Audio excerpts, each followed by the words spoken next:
не до бесконечности. Я точно знаю, что это маховик. То есть вот тут у нас есть определенный зазор. Ни на одной машине я больше не видел, чтобы маховик ломался.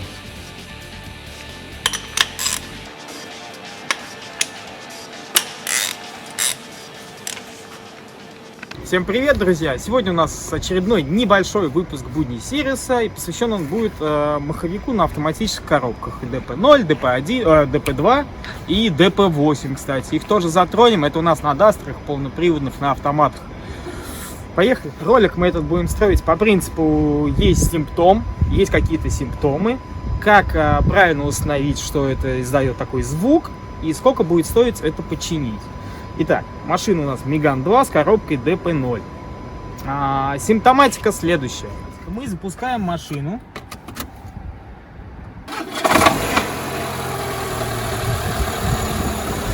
Слышно при запуске жесткие такие щелчки? Жесткие удары. Вот они даже сейчас еще есть.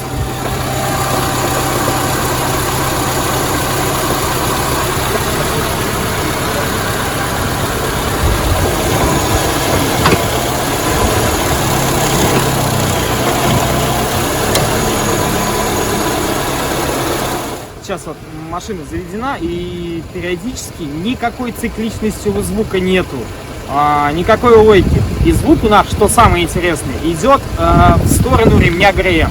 То есть звук мы слышим четко прям откуда-то из генератора, компрессора. Тут можно до бесконечности так продолжать, но не до бесконечности. Помпа, натяжной ролик, успокоитель, распредвал, фазорегулятор и так далее. Но нет.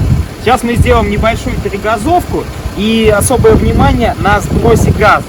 Сейчас я буду набирать обороты, потом ногу с педаль газа убирать, и вот в момент падения оборотов, момент торможения двигателя.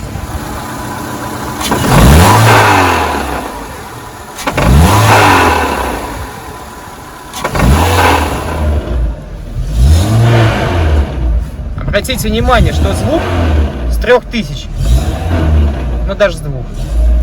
Вот тут его нет, не хватает раскрутки оборотов.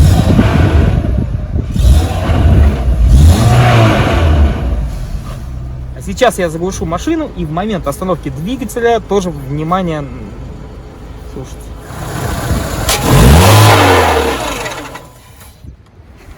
Итак, так как Петр уже замерз, да и в принципе мы хотим поднять еще снизу, посмотреть, как можно определить, маховик у вас трещит или что-то еще.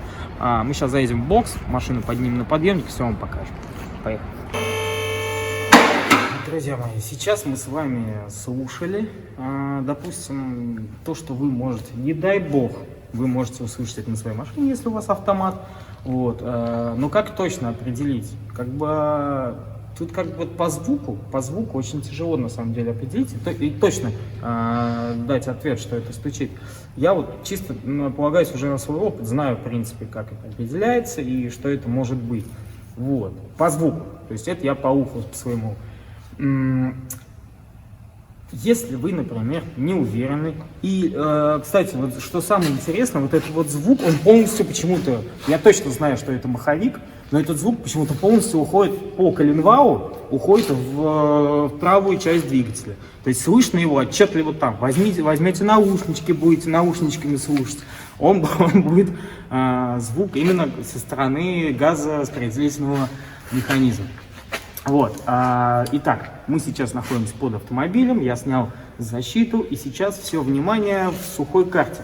Вот в задней части машины на коробке DP8, к сожалению, чтобы точно определить, маховик издает подобные звуки или нет, придется снять стартер. На DP2 и DP0 это не обязательно. То есть мы смотрим сухой картер, нам нужно посмотреть венец маховика, увидеть глазками самое главное. Так, друзья, мы вот у нас правый привод выходит, вот, и мы смотрим, получается немного под стартером. Сейчас мы сфокусируемся, настроимся. Вот мы видим венец маховика, за что у нас, грубо говоря, тащит маховик стартер непосредственно. Вот красная точка на нем. И нам необходимо контролировать вот зазор между вот этими зубьями и вот этим вот поддончиком. То есть вот тут у нас есть определенный зазор. Вот я вот туда прям свечу. Вот. То есть сейчас один человек будет крутить коленвал, можно стартер крутить, можно вручную коленвал прокручивать. И смотрим на этот зазор. Если зазор будет меняться, значит маховику вашему пришел конец. Так, вот я по часовой стрелке потихоньку кручу маховик.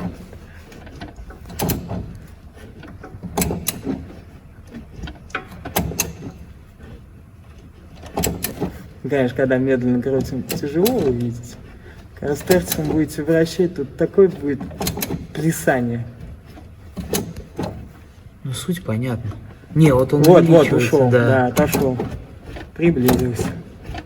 Ну, короче, понятно. Так, друзья, ну, суть ясна, да? У нас, как устроен маховик, мы сейчас Петр чудесным образом ставит кадры. То есть у нас центральная часть крепится к коленвалу, и 3 шпильки с болтами крепятся к гидротрансформатору коробки. Собственно, и получается вот этот звук, это разрыв, двигатель сворачивает и крутит гидротрансформатор. Соответственно, посередине у нас где-то происходит опина. Вот на этих кадрах видно, где и что там происходит. Почему это происходит? То есть вот у нас есть вот такие симптомы у машины. Мы установили, мы видим, что у нас маховик гуляет. А гуляет он потому, что опина, естественно, и он не может ровно ходить. Он по-любому будет с смещением. Мы определили, что это такое. Допустим, мы поменяли. Сейчас мы обязательно еще приложим в конце. Обязательно в конце, смотрите до конца, там будут все цены по замене, по стоимости маховика. Вот. Почему это происходит? Вот на этой машине конкретно, на этой, 3-й маховик уже заменен. Причем первый маховик менялся, ладно, я допускаю, там был изношен мотор, он прошел где-то 250 тысяч, наверное. Вот, и там изношен был полукольца, коленвал. То есть у нас был осевой люфт в коленвалу. Это, конечно, дает дополнительную нагрузку, дополнительную вибрацию на сам маховик. Вы видели, какой он у нас там жестяночек такой тонкий. Вот. Это номер 1, то есть осевой люфт коленвала. Причина номер 2, скажем так, это дисбаланс гидротрансформатора. Дисбаланс гидротрансформатора, я думаю, что многие знают, что их, в принципе, на балансировку отдают при ремонте. Их скрывают, их потом спаивают и обязательно балансируют. Так как это, как вот в телефоне у нас вибрацию, кто-нибудь видел, что создает вибрацию? Большой такой балансир. Дисбаланс создает, и он у нас трясется. Тут то же самое будет. Соответственно, нагрузка и на маховик. Ну и проблема номер 3, это ни на одной машине я больше не видел, чтобы маховик ломался. Ни на одной. Только на Рено. Я думаю, что это проблема номер 3. Ну серьезно, взять Опелевский от Astra H, Astra J, там маховик вот из такого толстого чугунины сделан, никакого демпфирования в нем нет, и приятно очень, гармонично коробка работает в паре с двигателем. Здесь же у нас какая-то жестянка непонятная, и то есть вот я думаю, что осевые люфты и дисбаланс гидротрансформатора приводят вот как раз вот к такому результату. Может быть еще езда, может я ездок такой, это моя машинка, вот. Может быть, то есть рывки постоянные, неправильная эксплуатация машины, потому что я не умею ее эксплуатировать, раз он ломается у меня 4-й раз или 3-й. Ну 3 точно, наверное 4-й все-таки. Вот предстоит замена. Кстати, хотелось бы еще про дастровский маховик рассказать. Там немного по-другому. Этот маховик рано или поздно у меня свирнивался, и так как у меня не только венец маховика у меня не только на старте, для зацепления с бендиксом, но еще и как бы кольцо датчика коленвала. Я думаю, с этим тоже кто-то уже сталкивался и понимает, что это такое. То есть если у меня маховик относительно коленвала сместится, то есть колено на месте останется, а маховик сместится хотя бы на 2-3 мм, то у меня будет сбитая фаза. То есть блок управления не будет понимать, в каком положении у меня коленвал. Соответственно, у меня собьется впрыск, у меня машина может не завестись, либо будет тупить, чихать, долгий запуск, ну и все вытекающие. То есть это еще одна симптоматика отсутствие запуска, либо плохой запуск, плохая тяга, хлопки в глушителе, постоянный разрыв. И, кстати, по-моему, даже резонатор один раз бахал зимой, когда у меня маховик полностью смещался, он где-то на 3 зуба или на 2 зуба у меня сместился. И получается, что топливо живьем на коллектор попадало в трубу горячую и там разрывало среднюю часть. И такое бывает. На Дастере, кстати, с полного смещения датчика коленвала уже не будет. Там немножко он модифицированный идет, усиленный, по-моему, 3 или 4 лучами, по-моему, 3 луча идут мощных, но эти лучи идут только на венец. То есть, чтобы у нас стартер, жестко была сцепка с самим маховиком, с коленвалом.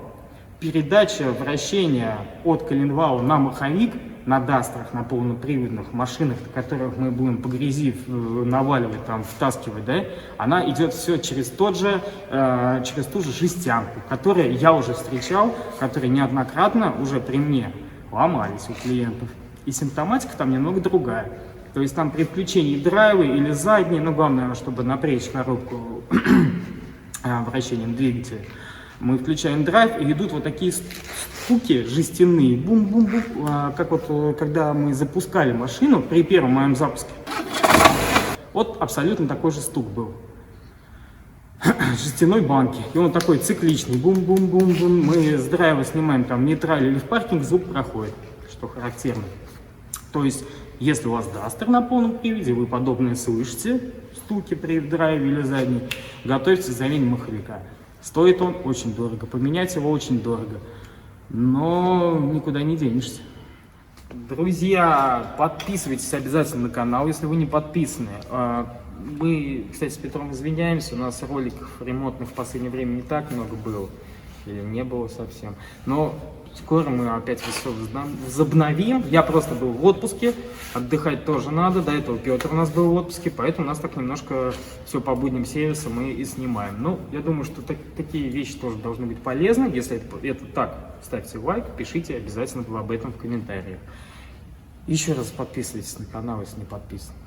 Пока.